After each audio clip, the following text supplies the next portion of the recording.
Ok, muito bom dia a todos. Dando início ao nosso seminário sobre ufologia esotérica,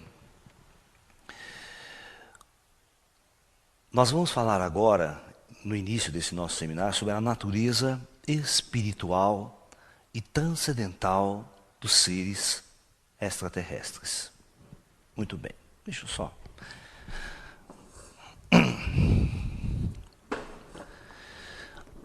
A ufologia, ela tem início no mundo, né? Por volta, vamos assim dizer, nós temos 4 frentes ufológicas que a gente pode analisar para estudo, para efeito de estudo, né? Nós temos 4 frentes ufológicas. A primeira nós chamamos de arqueoufologia. Seria estudos sobre a presença extraterrestre desde os tempos pré-históricos, desde a antiguidade. A presença extraterrestre, os seres humanos, por exemplo, desde a época das cavernas, você vê pinturas rupestres mostrando ETs, sabe? E, ao longo da história conhecida do ser humano, né? Por exemplo, existe aquele famoso livro do Erich von Däniken, Eram os Deuses Astronautas, né? Que ele vai colocar a presença extraterrestre, a intervenção de seres extraterrestres junto aos povos maias, aqui no Peru, nos Incas, e toda uma influência na Bíblia, por exemplo. Ezequiel viu a roda. O que Ezequiel viu, na verdade? Né? Então, os próprios profetas, às vezes, contatavam seres de luz, seres interessantes. Quem eram esses seres que eram traçados como anjos dos céus? Né? Quantas dessas influências não poderiam ser de inteligências avançadas que sutilmente interfeririam, né, no rumo de nossa civilização, dando informações, passando orientação para a jovem humanidade? Então, essa fase de estudo, de levantamento desses dados todos, tendo uma visão, vamos assim dizer, ufológica, né, se chama arqueoufologia. Arqueologia com ufologia, né? A própria palavra ufologia, ela já está hoje meio desgastada e não traduz realmente o verdadeiro significado daquilo que a gente está buscando hoje, né? Por quê? A palavra ufologia significa logia dos UFOs, o estudo do UFO. UFO é uma palavra, é uma sigla utilizada pela Força Aérea Americana que significa objeto voador não identificado. Né? Então, essa sigla já era usada desde a Segunda Guerra Mundial, quando os caras começaram a usar radar, avistamento nos céus, vinham objetos, não conseguiam identificar, falava, é um UFO, né? Objeto voador não identificado. As primeiras manifestações interessantes de ufologia, que vai corroborar, inclusive, com a visão que eu vou tentar passar sobre os extraterrestres, é um caso muito interessante. Durante a Segunda Guerra Mundial, nos tempos modernos, então, a arqueufologia, na verdade, ela vem até 1947, aproximadamente. Então, a arqueufologia é a primeira frente ufológica. Ela vai até 1947 oficialmente. Tá ok? Oficialmente.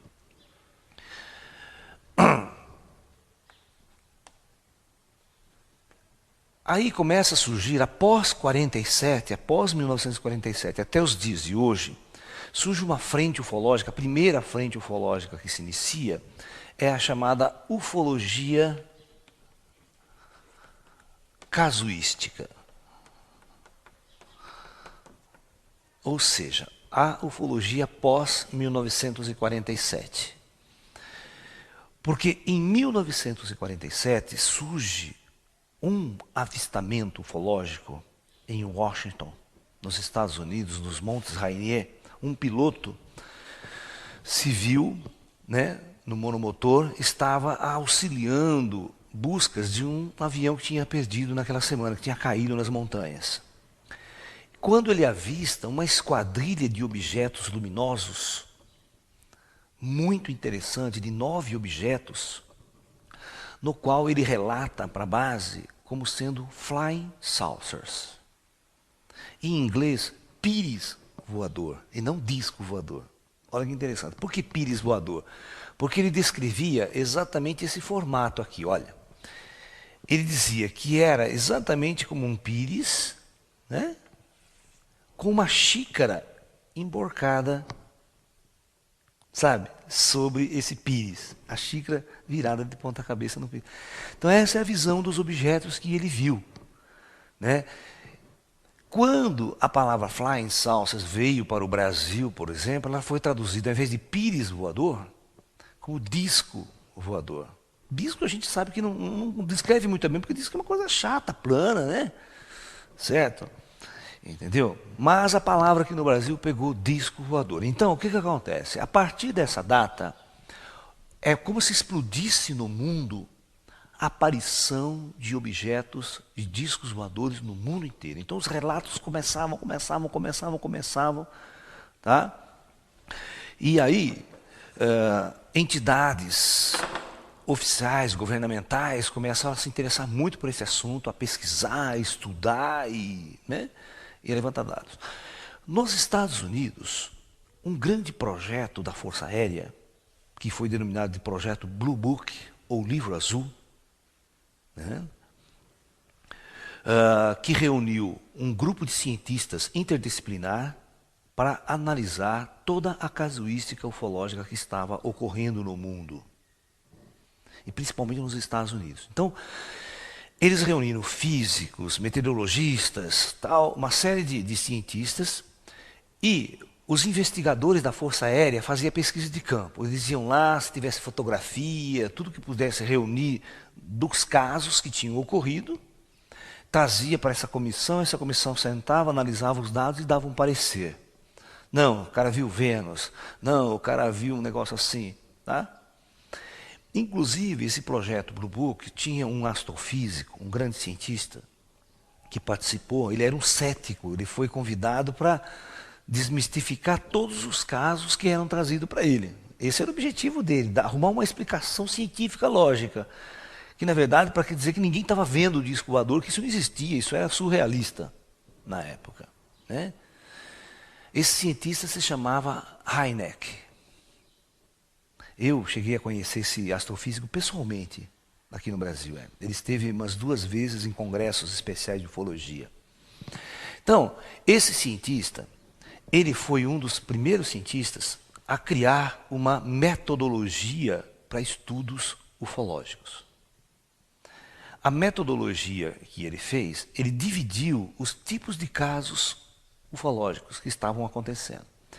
Ele dividiu em 4 tipos de casos, que em inglês ele chamou de close encounters, ou seja, contatos imediatos, de 1º grau, de 2º grau, de 3º grau e de 4º grau. Então, nós batizamos esses contatos imediatos. Por isso que quando chegou aquele filme no Brasil, na década de 70, contatos imediatos do 3º grau, pô, ninguém sabia o que significava essa palavra. Ninguém sabia que era sobre ET o filme. Né? Porque estava usando exatamente a classificação do Hynek. Né? Vamos lá. Então, quando ele chamava de CE1, contatos imediatos, close encounters, né, do tipo 1, era simplesmente o avistamento de uma luz estranha no céu, fazendo movimentos em zigue-zague, um objeto que era visível assim a mais de 500 metros de distância, ou no céu, que o indivíduo ficava com dúvida se era algum objeto humano, se era avião, se era balão, mas que de repente não tinha asas, aquela coisa muito diferente de um avião, e fazia movimentos rápidos, tal, ou passava muito rapidamente. É considerado um C1 o avistamento desse, de 1947, né,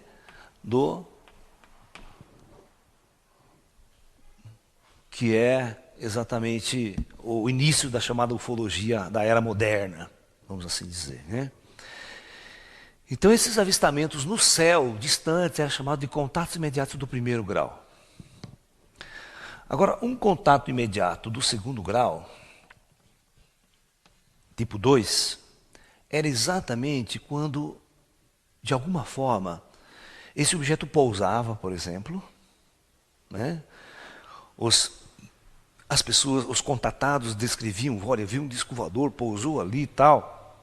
Então os cientistas iam até o local, verificar marcas deixadas no chão, de sapatas, queimadura. Nós tivemos uma experiência aqui em Limeira. Eu tinha um grupo ufológico aqui em Limeira, que nós ficamos num sítio durante um tempo, num local, fazendo experiências ufológicas, vigílias, um trabalho por mais de 1 ano e meio. Né? E nós tínhamos um contato psíquico com seres. Né? E é interessante que esse grupo se reunia todos os finais de semana, nós reuníamos num sítio. E durante esse 1 ano e meio, só os contatos psicossensitivos contatavam e a gente passava essa informação para as pessoas, eu e outros sensitivos do grupo. Nunca ninguém viu uma luz no céu. Nunca. Ninguém do grupo. Nunca. Só psíquico. Nós reunimos todos os sábados e domingos. Vinha gente tudo quanto é lado, tal, e a gente ia para um sítio que a gente tinha e a gente ficava lá. Chegava, vinha 80 pessoas, 70 pessoas, era um absurdo, vinha muita gente.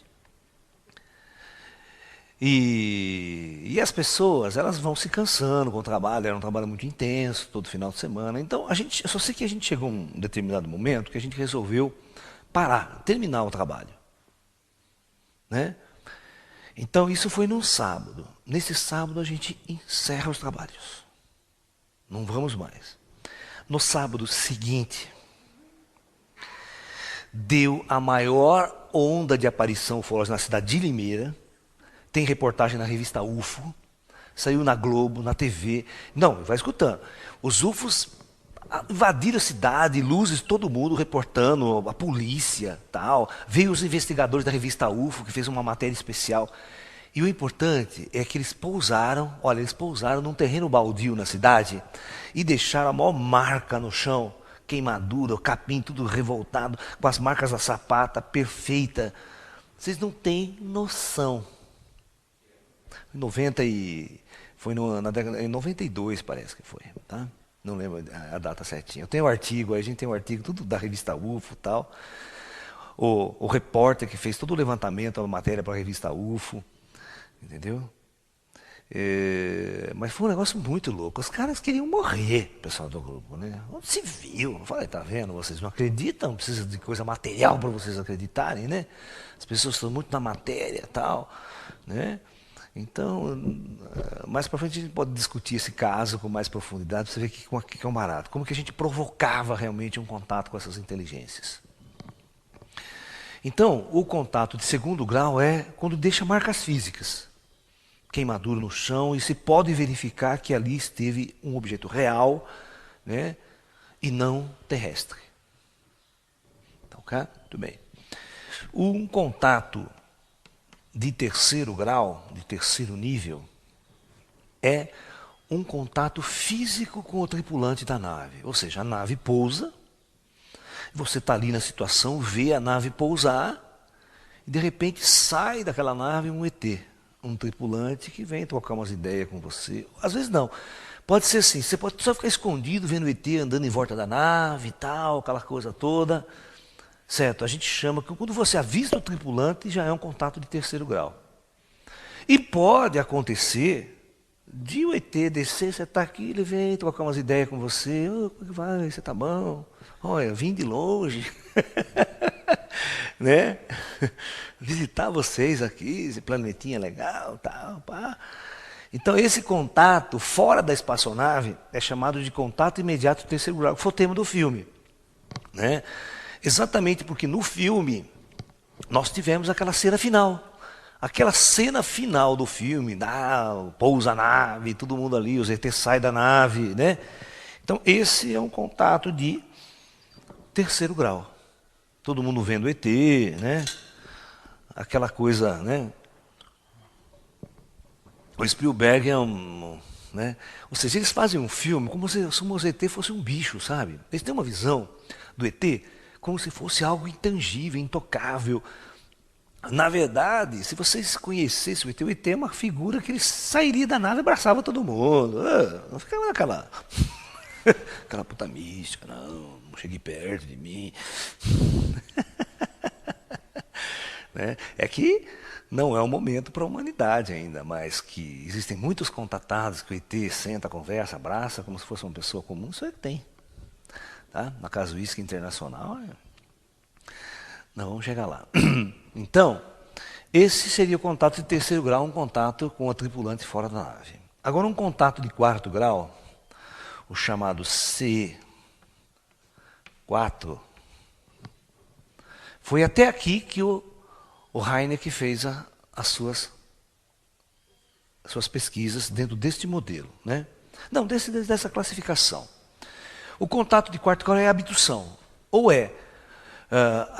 na verdade, é o humano indo para dentro da espaçonave do ET. Ele entra dentro do disco voador, tem um contato lá dentro e depois é trazido de volta. E esse contato de quarto grau ele pode ser de vários tipos, tem subdivisões aqui. Tá? Nos outros também vão ter certas subdivisões.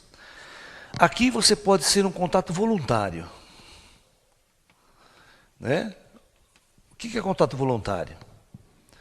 A nave pousa, você está lá, o tripulante vem, leva um papo com você e fala assim, tá afim de dar uma voltinha de disco voador? Né? Você fala, se você me trazer antes, a minha mulher enche o saco, né? Não demorar muito. Né? Vou lá. Então você vai, dá uma volta, tudo amigável, conversa numa boa, né? Conhece lá dentro da nave, ele mostra as coisas para você, sai voando, leva você lá fora da atmosfera da Terra, você vê a Terra lá de longe, ai que legal. E depois ele traz você de volta, despede, que legal, fez um amigo interplanetário. Certo? Esse tipo tem. E tem aquele que nós chamamos de abdução. Né? De abdução. Abdução, aquele que o ET vem vindo assim com a nave dele e tal, né? De repente ele está afim de fazer umas pesquisas com o ser humano, né? E está lá um cara na estrada com o carro dele, ou andando para o mato com a bicicleta. E o ET dele fala, é tu mesmo. O cara não está preparado, o cara pega, ele puxa ele com o carro e tudo para dentro da espaçonave. Tem um caso famoso no Brasil que foi muito comentado na televisão na época, na década de 70, que é o famoso caso Hermínio e Bianca. Vocês terem uma ideia, Hermínio e Bianca eram um casal de testemunhos de Jeová. O marido era pastor da igreja Testemunho de Jeová. Tá? Eles estavam numa viagem entre Rio de Janeiro e Belo Horizonte, nessa década, o carro, e de repente eles veem uma luz que se aproxima, que fica seguindo o carro deles, e chega uma hora que realmente essa luz, o motor do carro morre, eles encostam o carro na estrada, e essa luz se aproxima tanto que a hora que joga um facho de luz em cima dele, ele leva o carro vai subindo, ele vai com o carro e tudo para dentro da espaçonave. Ela descreve trecho dessa cena. Né? No meu livro de Física Quântica e Ufologia, né, eu relato esse caso tentando explicar fisicamente as descrições que ela vai dando. Ela diz que tudo começa a flutuar no carro, os objetos começam a flutuar, sabe? Entendeu? E a hora que ela chega dentro da espaçonave, que ela vê que ela está dentro, de repente ela fica tão pesada que ela não consegue nem levantar o braço, todos os objetos caem e ela não consegue nem levantar o braço, ela não consegue nem levantar do banco, tão pesado, até que depois de um tempo tudo se ajusta e ela fica tranquila. Mas aí ela vai contar a história toda dentro dessa espaçonave. Ela teve sorte que o ET que aparece para contatar ela é um loiro, alto, bonito, né? Aquele humano maravilhoso. Porque se vem aquele pequenininho cabeçudo, ela já sai correndo aí que Satanás está surto. Né? Mas a história é muito engraçada, né? Porque ela conta que durante todo o tempo o marido dela está com a Bíblia na mão, botando na cara do ET assim, dizendo que aquilo não existe, que ele era do demônio, que não sei o que tem, que precisava exorcizar o rapaz. O que era aquilo, tudo que estava acontecendo. É muito engraçado porque hoje, depois de tantos anos, eu conheço o Hermínio, conheço a Bianca. O Hermínio era um pastor do Testemunho de Jeová. Hoje ele é um esotérico, dá palestras, curso de projeção astral, né? Você vê que a experiência foi, no início, foi traumatizante, extremamente traumática, né? O cara sai daquilo lá, né? Porque ele é forçado na marra. Você tem uma crença, você tem uma visão de mundo. De repente um indivíduo vem, pega, tira você dessa realidade e leva você para outra que você não suporta psiquicamente, você não tem preparo psicológico para isso. E depois o cara te traz de volta, né? Ou seja, ninguém acredita em você, ninguém te leva a sério, todo mundo tira sarro na sua cara. Você está louco, você vai ter que... Então, existe até hoje uma medicina especial, uma terapia especial chamada terapia do abduzido, a síndrome do contatado. Porque o contatado passa a ter uma síndrome. Ele não se adapta mais ao meio ambiente, não se adapta ao mundo, ele não consegue entender as ideias que estão chegando, a influência dos ETs. Então, existem hoje terapeutas especializados em atender casos de abduzidos. Tá? A coisa é séria. Então, esses dois casos, né, o voluntário, um convite ou abdução forçado, um rapto mesmo, né? Você está entendendo? Até tem o Buddy Hopkins nesse filme, nesse livro dele, Intruders, que tem até um filme chamado Intruders, vocês podem assistir. Ele relata que ele calcula que exista mais de 5 milhões de abduzidos no mundo, tá? Um número sempre absurdo, de abduzidos mesmo, pessoas que são levadas sem a vontade. E ele diz que os ETs têm uma habilidade tão profunda de manipular a mente das pessoas que ele apaga toda a memória do contato, traz o cara de volta e o cara... Existem muitos contatados, né? Por exemplo, um caso típico, aquele caso Fogo no Céu, que deu aquele filme do Travis Walton, né? Esse indivíduo também eu conheci ele pessoalmente, ele esteve no Brasil, né? Num congresso de ufologia, relatando o seu caso. Ele foi um tipo de um contatado, de um abduzido, que volta e não se lembra absolutamente nada. Ele ficou 5 dias com os ETs. E quando retorna, ele não se lembra de absolutamente nada do que aconteceu. Então os ETs têm uma capacidade de manipular e apagar o trauma. Tirar o trauma do contato. Entendeu?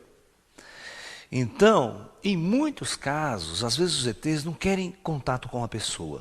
Não querem conversar com a pessoa. Eles querem fazer uma experiência com a pessoa só e eliminar a mente, o espírito que está ali. Ele está afim do corpo, de uma análise biológica, não está afim de conversar com você. Certo?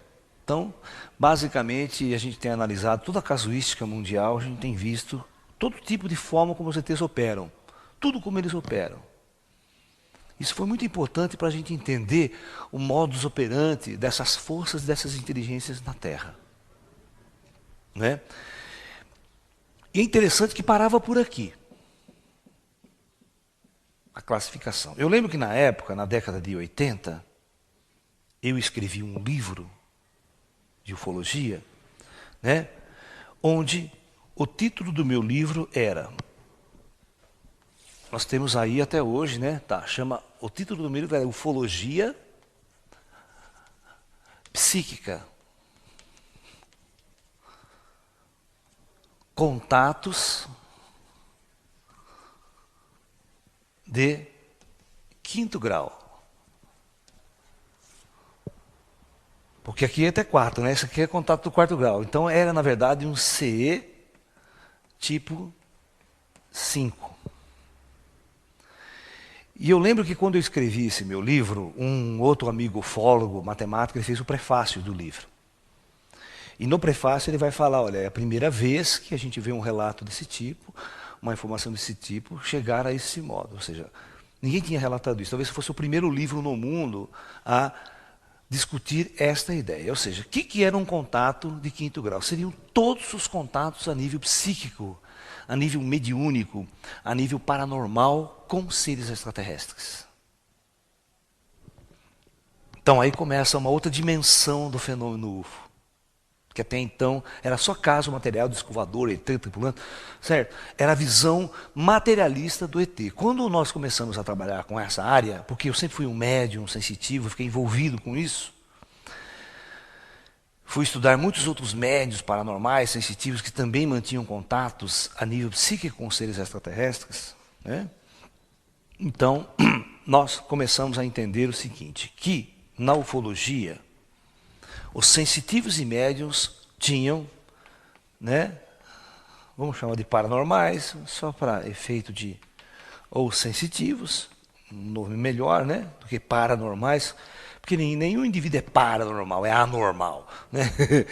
Ele simplesmente tem capacidades perceptivas a mais que as pessoas comuns. Então, na casuística ufológica, nesse campo, a minha investigação levou, né, as pessoas a perceberem que poderiam ter contato através da vidência. Ou seja, alguns médiuns videntes, sensitivos e videntes, viam ETs, contatavam com ETs, como se contatassem espíritos. Da mesma forma que ele via, através da sua clarividência, um espírito, um médium kardecista, um médium de Umbanda, certo? Que ele via um espírito, ele também via seres extraterrestres, pequenininhos, assim e tal, que começavam a contatar e a conversar, dizendo que eles iam das estrelas. Então, eles contatavam com seres extraterrestres através, como se fossem espíritos. Isso começou a ter uma nova dimensão na coisa, na ufologia. Através de psicografia. Olha que interessante. O Chico Xavier, um dos mais famosos médiuns, a psicografar a mensagem de espíritos, certo? Com aquele cunho espiritual, escrevia quantos livros psicografados. E essa gama de médiuns que o Brasil tem, que psicografa livros. Perfeito? De repente, alguns desses médiuns, não todos, começavam a psicografar ETs. Mensagens extraterrestres. Alguém tinha que dar uma explicação para isso, não é verdade? É?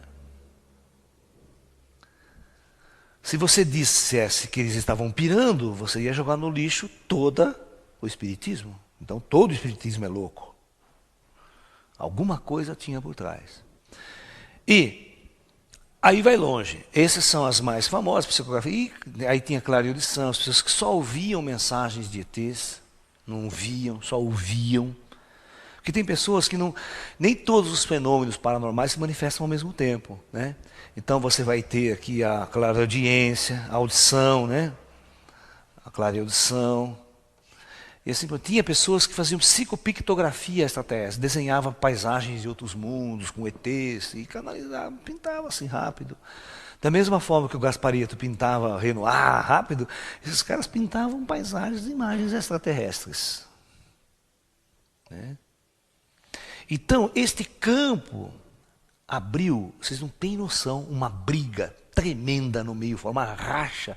Quando eu fiz isso e começou isso a entrar demais no meio ufológico, porque aqui começou a entrar um monte de sensitivos e paranormais que se diziam contatados com ETs. Nós chamamos essa classe de paracontatados. Ó, então nós batizamos de paracontatados.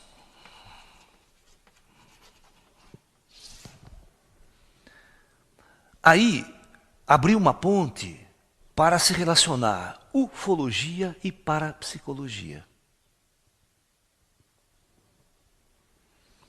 Os congressos de ufologia, que até então só era casuística, só reunia aqueles indivíduos que dissem ufologia científica, então eles costumavam chamar essa ufologia de científica também, sabe?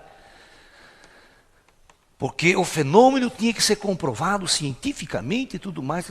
Agora, quando cai neste caso, que você começa a misturar paraciência, a parapsicologia não é considerada ainda uma ciência, ela é uma paraciência, né?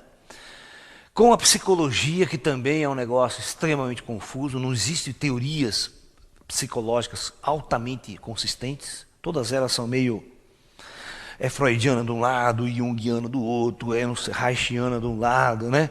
Rogeriana não sei das quantas, e as pessoas não se entendem nesse meio da psicologia, até oficial científica.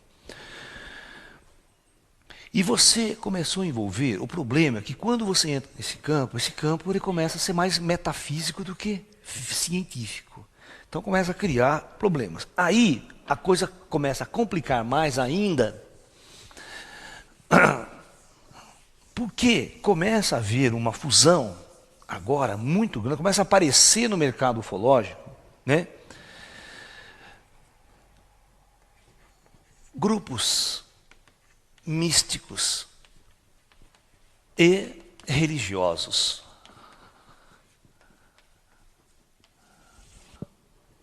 Envolvendo toda a temática ufológica. Às vezes um paranormal, um sensitivo, ele começa a ser líder de grupo. Da mesma forma que ele era um líder de um centro espírita, por exemplo, ok? Canalizava espíritos, todo mundo em volta dele, fazendo sessões semanais, aquele grupo, né? Começaram a surgir médiums, canalizava extraterrestres e constantemente criava grupos em cima daquele... Porque os kardecistas não aceitavam isso, entendeu? A partir do momento que o modelo kardecista, a religião kardecista, espírita, não aceitava, eles tinham que se separar, sair do kardecismo e montar um grupo à parte para começar a trabalhar com canalizações extraterrestres. Perfeito? Aí esses grupos, eles não tinham nada de científicos, eles eram meio religiosos, meio místicos, contatavam com espíritos de extraterrestres, recebiam orientações, canalizações, né? Tá na moda nos Estados Unidos, então, né? O termo era canalização, né? Canalização, ou chamado channelings, né? Channels, os canais em inglês, né? Como na moda, por exemplo, tem uma revista que circulou no Brasil durante muito tempo, nem sei se tem ainda, chama Ama Luz. Tá? Essa Ama Luz era uma revista especializada em publicar, né, mensagens de canalizadores e sensitivos americanos. E eu lembro que depois, numa época, a mesma editora da Ama Luz começou a editar uma revista chamada Via Luz, que era, na verdade, os canais brasileiros. Aí eram só os sensitivos brasileiros, porque a Ama Luz só sensitivo americano. E aí começou a perceber que existiam muitos sensitivos no Brasil canalizando seres extraterrestres, mensagens extraterrestres. Quando isso começou a acontecer com bastante intensidade, né, esses canais, essa ufologia mística, não se tinha, a coisa ficou complicada. Houve um racha. Os ufólogos ditos de linha científica, que eram os casuísticas científicas, eles começaram a fazer uma guerra com os místicos esotéricos e religiosos.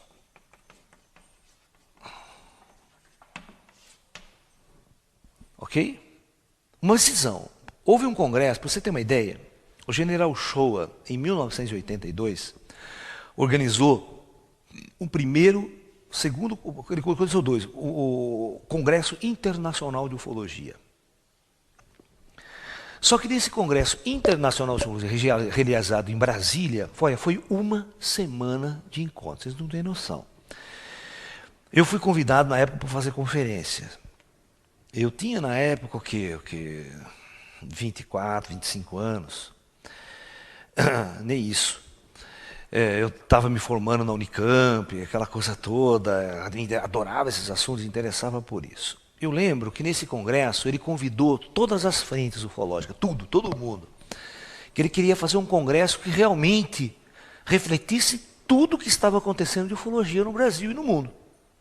Nesse congresso que ele trouxe o Heineck, esse astrofísico da NASA, ele trouxe Fina da Armada de Portugal, falar sobre o caso da aparição de Fátima, como sendo a aparição de um ET, e não de Virgem Maria, coisíssima nenhuma. Né? Porque foi muito engraçado esse caso da aparição de Fátima, porque as crianças falavam que o ser que aparecia com ela era do tamanho delas, e não uma senhora alta. Era um ser pequeno que parecia para ela, para conversar com as meninas. É engraçado. Quando vai a fundo na descrição dos fatos, e o próprio fenômeno de o sol baixar nas nuvens, você acha que o sol vai sair do céu e baixar nas nuvens, secar tudo? O que baixou abaixo das nuvens? Uma luz intensa, Um disco voador, um UFO, é essas as conclusões que o pessoal, de uma visão mais moderna do fenômeno, começa a analisar. Que a aparição de Fátima não tinha nada de uma aparição mariana e muito mais uma aparição, um fenômeno ufológico. Né? Quando foram levar todos os fatos ao pé da letra. Transformaram em religioso na época, porque não tinha outra visão na época. Né? As pessoas em 1917 iam pensar em disco voador, em ET? Jamais. Bom, eu lembro que quando isso aconteceu, eu fui nesse congresso, eu fazia parte dos conferencistas.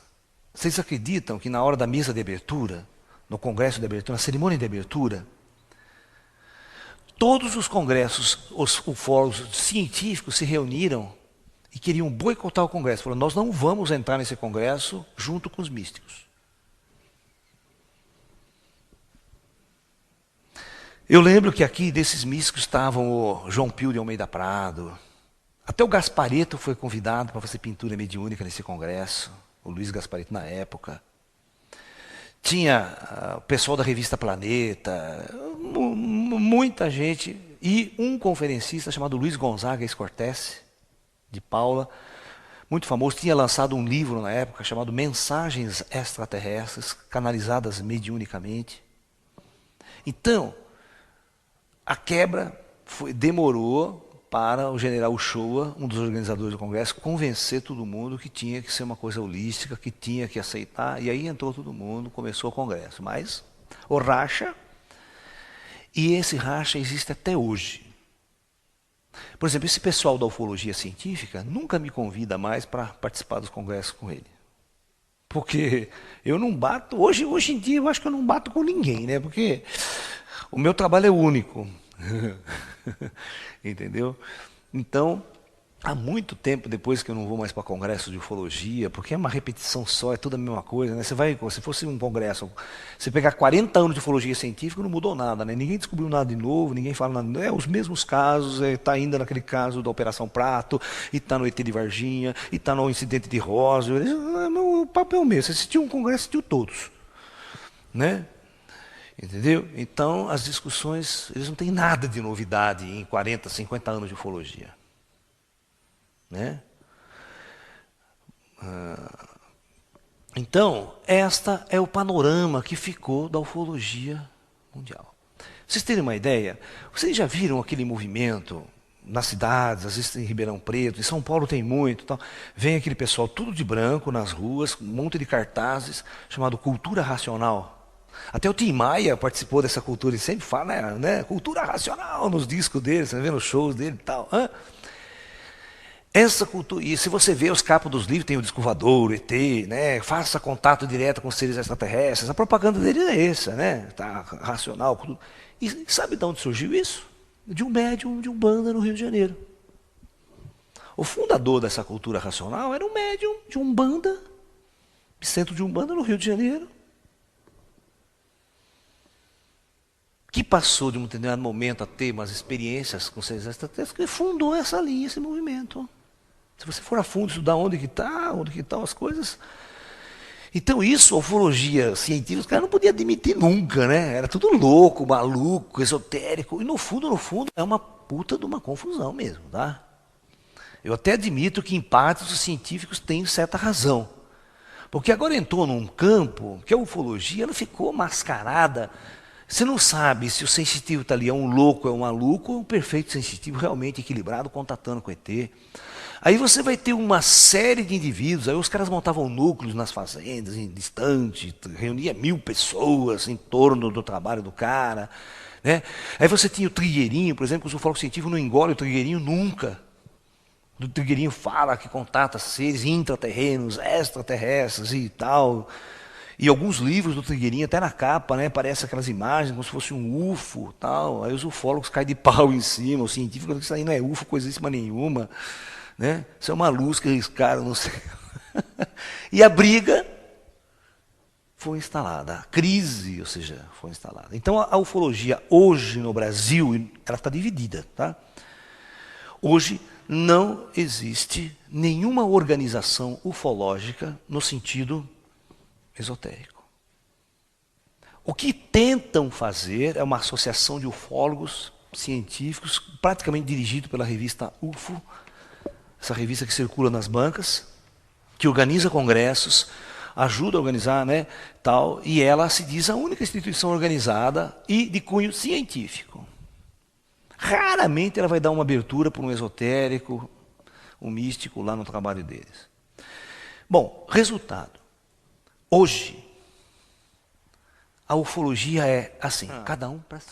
A ufologia atual ficou uma ufologia de cada um para si.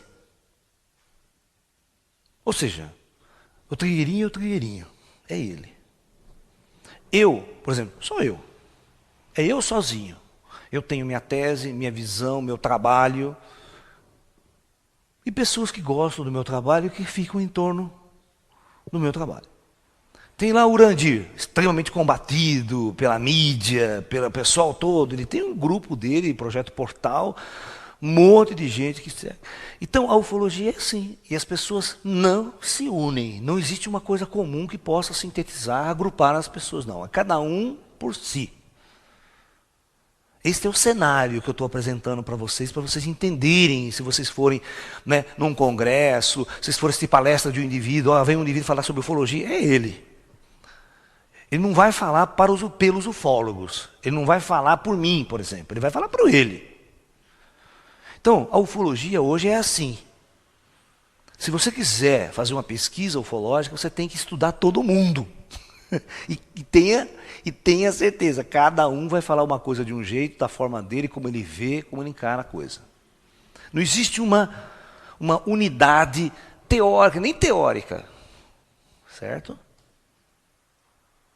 Portanto, o trabalho que eu vou apresentar nesse seminário de ufologia hoje é um trabalho bastante que reúne a minha experiência na área da ufologia. Certo? Reúne todo o meu trabalho como pesquisador, como envolvendo todos esses mais de 30 anos que eu venho militando nesse caminho, envolvendo toda a pesquisa paranormal, sensitiva, pesquisa de campo, canalizações, mediunidade, porque eu sou médium, né, desde criança, e em determinado momento da minha vida eu também voltei para a captação, a contato paranormal com os seres extraterrestres, e aí surgiu uma nova vertente na minha vida, no meu trabalho. Tá? Então o que eu vou apresentar para vocês nesse seminário sobre ufologia, é exatamente a minha experiência e a minha visão do fenômeno extraterrestre. Okay? Dentro de um contexto bastante mais amplo. Então, hoje em dia você não sabe classificar a ufologia, se a ufologia é sua esotérica, se é mística, se é religiosa. Porque veja bem, quando os espíritas começaram a se envolver com ufologia, às vezes o indivíduo, Rosa Cruz, pesquisa ufologia, a gnose fala de ufologia, a eubiose fala de ufologia, teosofia hoje fala de ufologia, pesquisa, certo? Cada um cria um caráter, uma forma particular de estudar e apresentar um fenômeno. Tá? Uma questão muito interessante, para que nós possamos analisar, né, é essa. Que eu vou colocar para vocês agora, vou abordar para vocês agora aqui.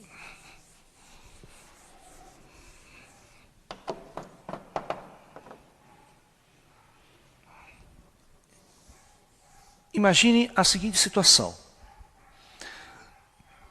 Eu vou colocar desse lado aqui ó, no centro, um grupo de pessoas, vou reunir um grupo de pessoas que vai tentar dar uma amostragem de toda a característica do ser humano. Eu vou reunir um grupo que vai ter cientistas, pessoas comuns, céticos, sensitivos, médiuns, paranormais, crentes,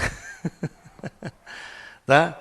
Uma amostragem de todo tipo de ser humano que pode existir em uma sociedade. Judeu, né, muçulmano, todo tipo de ser humano aqui. Vou reunir num grupo. surdo, mudo, cego. Imagine toda essa amostragem. E de repente, coloco tudo no campo, assim, todo mundo junto. E de repente aqui aparece um fenômeno UFO. Um disco voador aparece no céu. Ok? Diante de toda essa amostragem de pessoas. Então, a primeira fase do fenômeno, nós dizemos que é o seguinte, este fenômeno, ele vai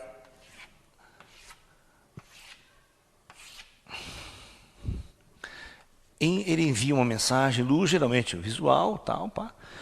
Olha, cada um desses indivíduos vai estar entrando em contato com este fenômeno.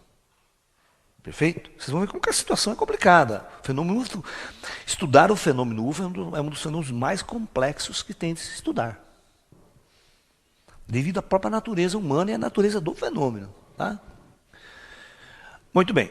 Olha, cada indivíduo vai entrar em contato de uma forma diferente. É a percepção. A primeira parte é como esses indivíduos vão perceber esse fenômeno.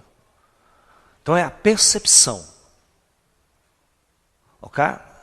Esse aqui é um trabalho chamado Teoria da Informação, que eu usei exatamente para explicar essa coisa. Então veja bem, se esse indivíduo aqui tiver o seu senso comum, olhos, bons olhos, né, ouvidos, ok? Ele vai receber essa informação de um jeito. Imagine se você tem um cego aqui, um cego de nascença. O cego, eu não vi nada, não vi coisíssima nenhuma. E um surdo? Eu vi o bicho, mas não escutei barulho nenhum. Aí você tem, né, um crente, um cientista, um ateu, um judeu, um muçulmano, pega toda a emoção, um espírita, um Rosa Cruz, um gnóstico, tal, tudo bem, muito bem. Agora, segunda parte do processo é como cada um desses indivíduos vai processar a informação que recebeu. Ok? Vocês imaginem que tem um sensitivo e um paranormal aqui, que fala assim, olha, eu vi, não só aquele objeto, eu vi um ser que saiu lá de dentro, flutuando, e veio na minha frente falar comigo. Você tem um outro médium que fala, não, eu ouvi uma mensagem, ele lá daquela nave, ele falou para mim uma mensagem na minha orelha, aqui no meu ouvido. Você está entendendo? Então, primeiro passo, como cada um recebe.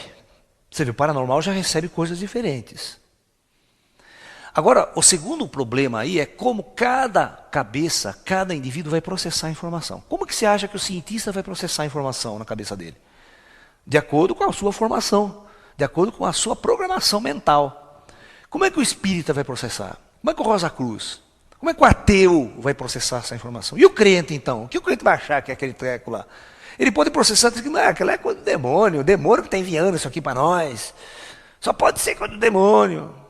E o cientista? Não, é um fenômeno atmosférico. É Vênus que está abaixo ali no horizonte, ou é gases do pântano. Ele vai inventar, ele vai tentar achar uma explicação dentro do contexto mental, psíquico, que ele consegue atingir. Certo? O ateu, não sei dar, negócio meu aí, coisa não sei. Sabe? Então, imagine, né? Como que a informação vai ser processada na mente de cada, o muçulmano, o judeu, o crente. Porque ele vai ter que confrontar esse dado que veio com o seu universo cultural. Aí mora perigo. Pior, agora vamos supor que eu sou, aqui é o ponto, a gente chama de R. Como cada um desses indivíduos vai passar essa informação para frente.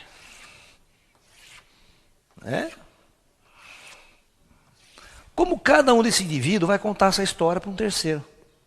Que é você que vai estar ouvindo essa história aqui depois. Por isso que a ufologia é uma torre de Babel hoje. Por causa disso. Aí eu pergunto, quando você vai assistir alguém falar sobre ufologia, eu pergunto, em quem você vai acreditar? Quem é que realmente, desses indivíduos, dessa amostragem, teve a capacidade de realmente interpretar e absorver a totalidade desse fenômeno? Ninguém. Portanto, como o fenômeno UFO transcende toda a nossa realidade convencional, ele é transcendental realmente, e nós vamos entender por quê nesse nosso seminário, nós temos que ter uma postura totalmente modificada para encararmos esse fenômeno. Eu considero o fenômeno UFO o maior desafio de toda a humanidade. Se você já estava enrolado com o centro espírita, com o espírito, não sei o quê, quando chega nesse aqui então, porque espiritismo, centro espírita é o beabá, sabe? É o primário do negócio. Desvendar o fenômeno ufológico vai ser o curso universitário e a pós-graduação. No caminho esotérico ou no caminho da formação. Porque ele transcende todos os parâmetros da formação humana, da intelectualidade humana. Para você ter um contato com o ET e absorver a transcendentalidade de todo o processo, você tem que ser muito mais que um gênio einsteiniano. Porque você vai ter que ter a capacidade mental e intelectual para processar essa informação a nível superior. Você vai ter que ter uma capacidade espiritual, religiosa e afetiva extremamente harmonizada e equilibrada para não ficar louco. Você vai ter que ter uma psique sua harmonizada e equilibrada. Não pode ser um cara doente mental, perdeu a mulher, perdeu a esposa, completamente desequilibrado psicologicamente. Para enfrentar o fenômeno você não vai conseguir, você vai ir para o hospital. Vai ficar louco.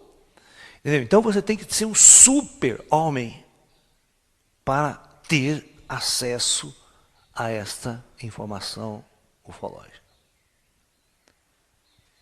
Então este é o panorama da ufologia brasileira e ufologia mundial. Ou seja, o fenômeno é tão avançado, ele é tão sofisticado que transcende a tudo o que a intelectualidade humana já conseguiu construir no seu universo interior. Porque dificilmente você tem um homem aqui total, um homem que tem uma mente altamente científica, sofisticada, seja um médium paranormal, tenha todo o conhecimento da religião, das religiões, todos os parâmetros e possa analisar o fenômeno com toda a totalidade da energia, da profundidade que ele merece. Aí eu venho a pergunta, os ETs são reais ou são espíritos? Qual a diferença entre espírito e ET? Sabe, então, uma vez eu fui fazendo uma conferência em Jundiaí, tinha umas 200 pessoas na plateia, isso aí na década de 80. E eu fazendo as minhas palestras, essa minha palestra, levanta um senhor de mais ou menos uns 60 anos de idade e faz a seguinte pergunta para mim, olha professor, eu estou achando meio estranho aqui o que o senhor está falando. Eu falei, o quê? Para mim o senhor está confundindo ET com espírito. Eu sou kardecista há mais de 40 anos, cara. Eu sou kardecista há mais de 40 anos e nunca vi falar de ET no centro espírita. Do jeito que o senhor está falando aí. Aí eu peguei ele na curva, sabe? Eu cheguei assim para ele e falei, escuta aqui, meu senhor, que o senhor falou que o senhor é kardecista, né? É. O senhor falou que... E ele falou assim para mim, o senhor confunde ET com espírito. Ele falou isso para mim. Aí eu falei assim, o senhor é kardecista? É. O senhor frequenta centro espírita toda semana? Toda semana. Então, quer dizer, como kardecista, o senhor acredita na vida após a morte? Acredito. O senhor acredita que quando um indivíduo morre aqui na Terra, o espírito dele vai para o plano espiritual, certo? E o senhor consegue também lá no centro espírita conversar com os mortos, né? Que é um outro mundo. Oh, consegue, isso que a gente faz. Aí eu só fiz essa pergunta para ele. Escuta aqui. Quando... Aí eu perguntei para ele, o que é o ET para você? Ele falou, o ET para mim, né? Tem nada a ver com o espírito. ET para mim é um ser que sai do planeta dele com uma nave, vem aqui para a Terra com um disco voador e vem aqui contatar com nós. Essa é a visão de ET que ele tinha. Aí eu falei, eu perguntei, escuta aqui. Eu vou fazer uma seguinte pergunta para você. E quando o ET morre, ele vai para onde? Esse é o ET que veio aqui na nave. Será que lá no planeta do ET, quando o ET morre, ele também não vai para o plano espiritual? Quando o ET morre, não tem um centro espírita lá no planeta do ET, que vai contatar com os mortos do planeta do ET? Será que não tem espírito do ET morto? Aí bananou a cabeça do kardecista, que deixou ele completamente, né? Deixou ele completamente confuso nessa sua visão sobre ufologia. Ok? Muito bem. Então, essa história vai dar um gancho para eu começar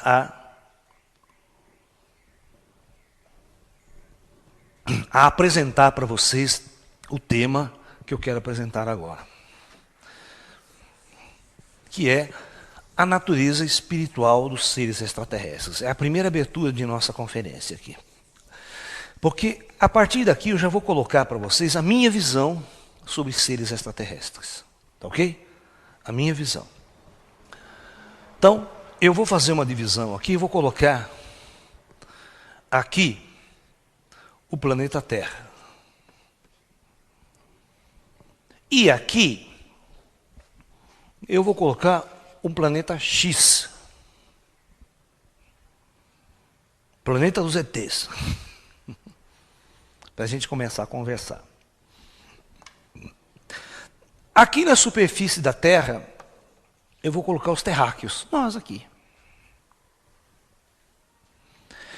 No entanto, todo o meu trabalho, quem conhece o meu trabalho já há muito tempo, sabe que o Laércio é uma pessoa espiritualista e tem a visão espiritualista do mundo. Então, vamos dizer, eu construo sempre um modelo assim, que é o chamado modelo do Projeto Terra. Aqui, no plano espiritual da Terra, então todo o planeta tem o seu plano espiritual. As pessoas, quando morrem, vão para o plano espiritual, e quando reencarnam, voltam do plano espiritual e assumem um corpo material para viver uma experiência na superfície terrestre. Então, a nossa visão é uma visão de que aqui existe uma divisão dimensional, onde na primeira nós chamamos de umbral, a segunda dimensão nós chamamos de penumbral. Isso é uma visão bastante espírita e às vezes até esotérica. O plano da luz, o plano dos ascensionados, dos mestres ascensionados, e, acima de tudo, o grande comando planetário da Terra. Preste bem atenção. Então, nós vamos partir do seguinte princípio, né, de que todo indivíduo que hoje vive na Terra é uma alma, é um espírito encarnado. Nenhuma alma, presta atenção nesse modelo, nenhuma alma e nenhum espírito que existe na superfície terrestre hoje nasceu aqui na Terra. A nossa natureza sempre foi espiritual. O espírito não é gerado a partir do nascimento físico-biológico, não. A nossa teoria que eu coloco no Projeto Terra, para vocês terem uma ideia, quem quiser assistir o Projeto Terra primeiro e depois ver esse seminário de ufologia é aconselhável.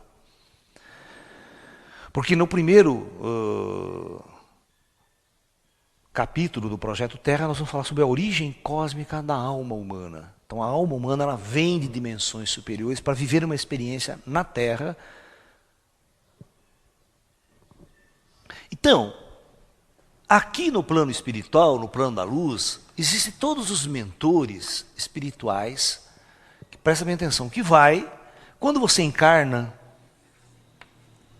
esses seus mentores kármicos acompanham a sua vida na Terra, a sua reencarnação na Terra. E quando você morre, você retorna, e esses indivíduos é que vão cuidar de você.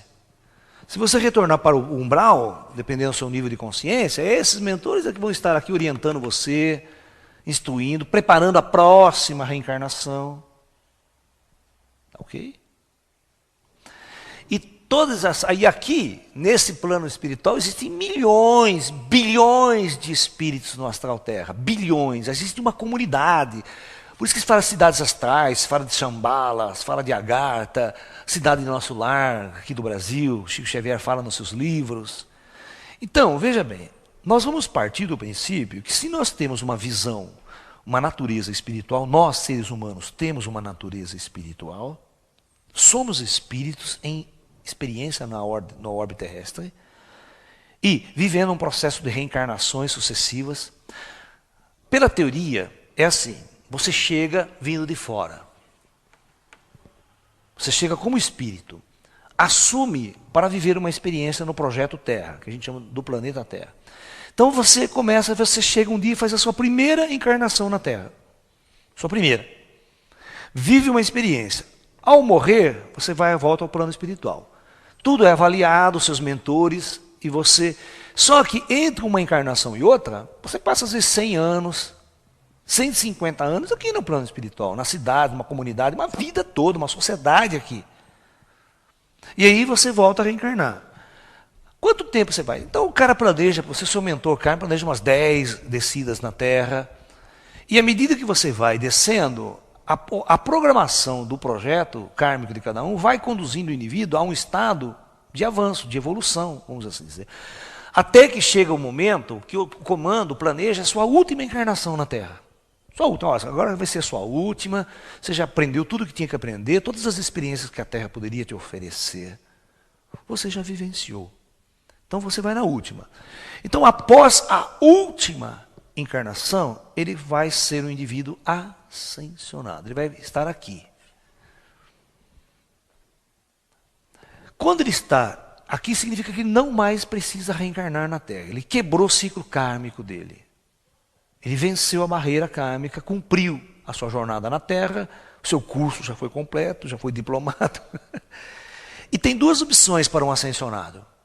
Ou ele pleiteia uma transmigração estelar, vai embora para a galáxia, para outras dimensões, vai continuar a sua jornada cósmica, ou pode permanecer um tempo. Então, os mestres, os ascensionados, eles podem ter duas opções. Ou eles pleiteiam transmigração estelar, ou eles passam a servir o projeto Terra.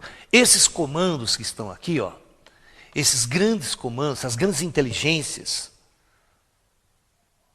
é que construíram tudo o que você está vendo aqui no Astral Terra. Eles são dotados de alta tecnologia, dotados de grande conhecimento superior, controlam o projeto, toda a organização operacional no Astral Terra.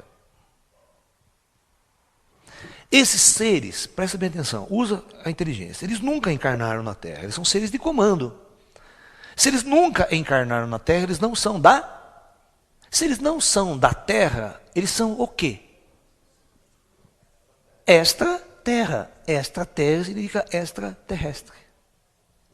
Olha a terminologia da palavra, do conceito. Nós estamos querendo um conceito. Pela essa minha visão, qualquer um de nós que está encarnado neste mundo possui uma alma extraterrestre. O fato de você estar aqui hoje, se você analisar só o lado material, não tem vida após a morte, que é o que a ufologia científica faz, analisa a coisa crua, fria, porque a ciência nunca admitiu vida após a morte, certo? A ciência nunca admitiu vida após a morte. Morreu, acabou, acabou, é cérebro, acabou. Então, não existe nada disso para a chamada ufologia científica, nem para a ciência. Então, a ufologia científica, ela veio ET exatamente como aquele cara falou para mim, um cara que vem do outro planeta. Mas a minha visão não é essa, eu estou passando essa minha visão. Ok?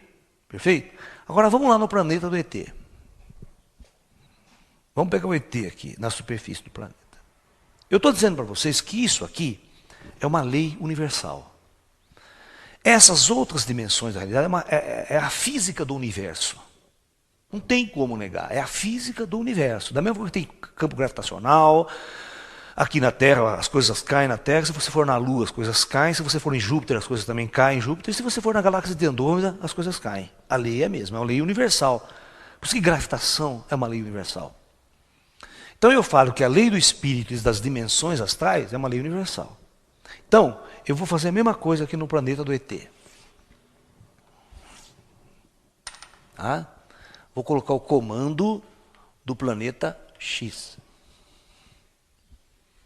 Vocês vão ver que todos os indivíduos que habitam planos físicos da matéria no universo são seres atrasados. Tecnicamente, cientificamente, espiritualmente atrasados. Então, experiências kármicas, densas. Vamos colocar aqui a mesma coisa. Tem o umbral do planeta X, o penumbral, o plano da luz, o dos ascensionados e o comando. Perfeito? Como os ufólogos de linha científica veem o ET? Eles veem o ET assim.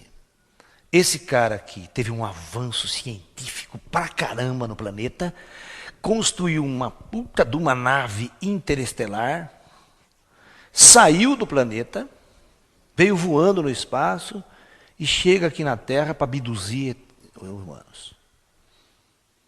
E aquelas velhas babaquices, né? Aquelas babaquices dos ufólogos de linha científica.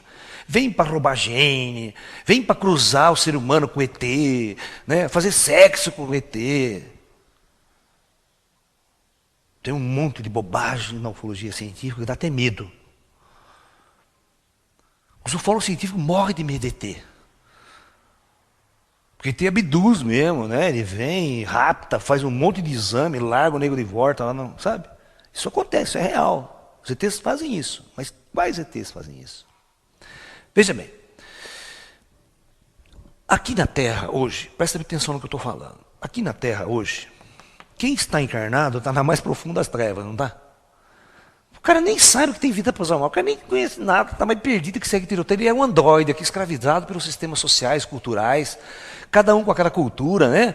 Com a sua religião, com a sua visão de mundo, perdido e confuso na superfície de um planeta. Vocês estão percebendo que à medida que a ciência vai evoluindo, que a nossa consciência for evoluindo, para que haja uma descoberta científica muito avançada aqui, primeiro, esses comandos têm que permitir. Ele tem que encarnar a pessoa certa, a alma certa, na hora certa. E não é isso que ele descobre nada. Diz que o planeta ficou 5.000 anos aí na dada pedra. No último 100 anos é que o comando permitiu um conhecimento, um avanço tecnológico, encarnando pessoas no lugar certo, na hora certa, com abertura de consciência para fazer descobertas. Mas vocês estão percebendo que a tecnologia, quando ela avança, ela tem que pesquisar a física, tem que pesquisar a natureza, as forças da natureza. Mais cedo ou mais tarde, e você vê que nossos cientistas já estão começando a falar em espírito, né? Física quântica, espiritualidade, já estão. Por quê? Porque não tem jeito. À medida que a física evolui, você estuda a natureza, esse cara vai encontrar o espírito, ele vai encontrar. Ou o próprio plano espiritual vai se defrontar com ele uma hora mais tarde.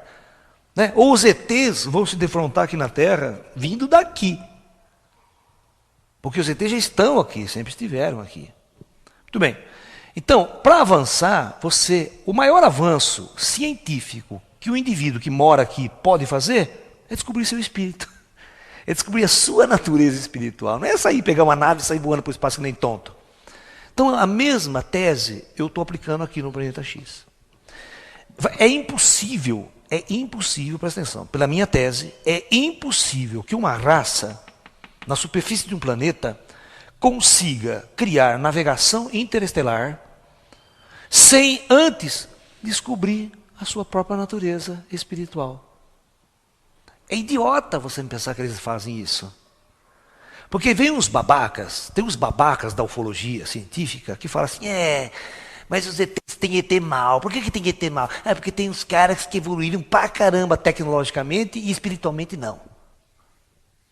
Isso é ilógico, é irracional isso. Porque a física está associada à descoberta espiritual. Não tem como separar as duas coisas. Não tem como o cara fazer uma puta nave, só inventar navegação interestelar, portais dimensionais para a nave navegar além da velocidade da luz. E o tonto não descobriu o espírito que está na cara dele, descobriu os mentores dele, descobriu o plano astral. Eles nunca, você acha que os ETs nunca se perguntaram quando eles moram, eles vão para onde? Se nós aqui, desde a Idade Média, quantos movimentos esotéricos existiam que contatavam os mortos, e os videntes paranormais e todo mundo? Você acha que no planeta do ET não tem vidente?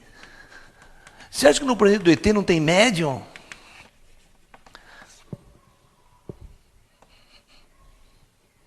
Então eu vou fazer a seguinte pergunta para vocês começarem agora a quebrar a cara. Enquanto esses caras estão perdidos e confusos, e esses estão perdidos e confusos, vocês acham que esses dois comandos aqui já não estão conversando faz tempo? Que estão na luz? Que estão na sabedoria? Com essa visão eu pergunto, quem que é o ET?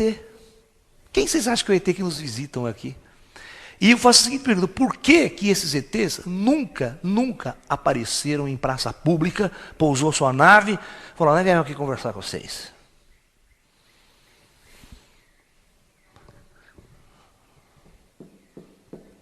Todos vocês acreditam em Jesus, né? Vocês são religiosos, em Jesus, o Mestre Jesus.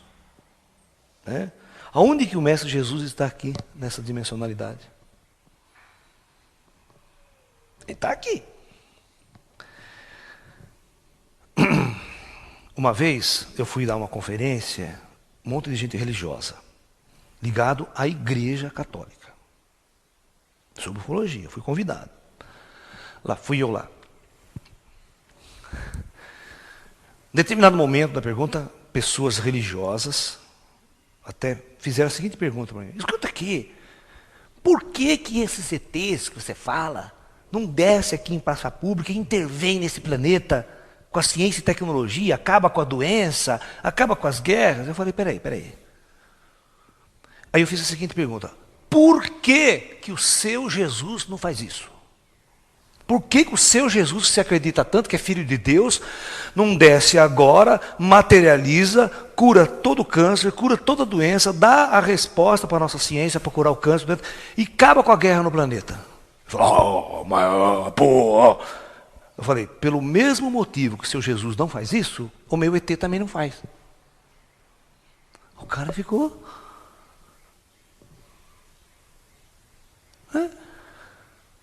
sem saída comigo. Porque eu sou um cara experiente, né, bicho? Vocês podem fazer pergunta que vocês quiserem, que eu tenho saída. Porque eu estou há 30 e tantos anos nesse caminho. Eu sei as perguntas que as pessoas vão fazer. Eu sei o que se passa na cabeça do religioso, daquele. Porque a visão que as pessoas têm de si mesmo e do universo é desse tamanho. Elas não conseguem ter uma visão ampla, assim, sofisticada do universo, extrafísica. Então, de cara, se você está na superfície de um planeta, você está numa experiência kármica. Porque quem realmente tem liberdade para navegar nas estrelas, sabe quem tem liberdade para navegar nas estrelas? Os espíritos que estão aqui, ó, nessa faixa. Ó. Aqui não. Os ascensionados e esses comandos. Então, aqui há naves de tecnologia, eles viajam. Plano físico é um plano muito denso, usado para experiências kármicas e restritas a mundos.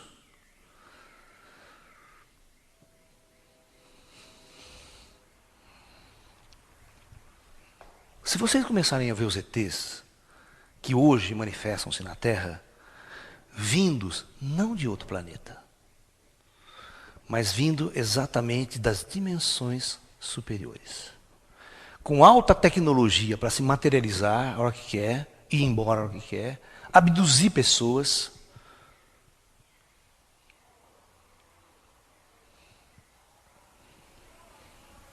Nesta nossa conferência nós vamos ter um trecho, capítulo, nós vamos falar sobre rápidos e abduções, quais os verdadeiros motivos. Nós vamos falar, existe ET mal? Nós vamos responder essa pergunta. Nós vamos deixar que vocês tirem as conclusões depois que a gente apresentar todas as nossas teses. Porque se você olhar, lembra aquela amostragem? Com a sua cabeça cultural, se você é crente e vai discutir ufologia, você só vai falar bobagem. Você vai colocar na ufologia a sua crença, a sua visão. Você vai falar, tem um demônio, vem aqui, é um inferno na Terra. Pra vocês terem uma ideia, nós fomos fazer um congresso, eu fui convidado para participar de um congresso New Age, até o nome era New Age. Certo? Bastante em São José dos Campos. São José dos Campos, Congresso da Nova Era. E vários conferencistas falando sobre vários temas diferentes, certo?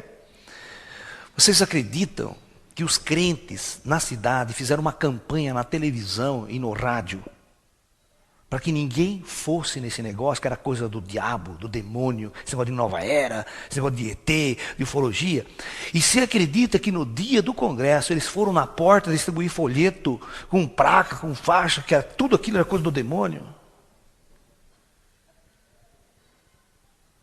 Agora imagine um cara desse, a opinião dele sobre ufologia, sobre ET. Você está entendendo? Para mim, uma visão de um cara desse é tão absurda quanto a visão de um cientista materialista. Quando um cientista materialista fala, minha visão de ET, eu acho que ET não existe, é tudo bobagem, não existe vida fora da Terra. Inteligente, não. Pode existir bactéria, micro, sabe? Essa visão curta, desse tamanho que o cientista tem também, de acordo com a sua experiência de vida. Porque ele só aprende as leis da física convencional na faculdade e acha que o universo é assim, né? Que não tem mais nada para ser descoberto. A física da Terra, ela está atrasadíssima, é super atrasada. Eu sou físico, eu sei, ela é atrasada pra caramba. É muito primitiva. O homem Malemar foi para a Lua, cara. O homem foi para a Lua numa carroça, quase que não volta para casa ainda. Né? O cara da Apolo 13 quase que morre todo mundo no espaço, né? Não voltam para casa. Por quê? Porque é uma tecnologia babaca, primitiva.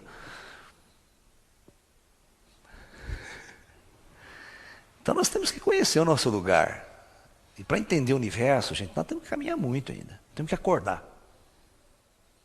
Perfeito? Então, olha, a minha visão, a natureza espiritual dos ETs.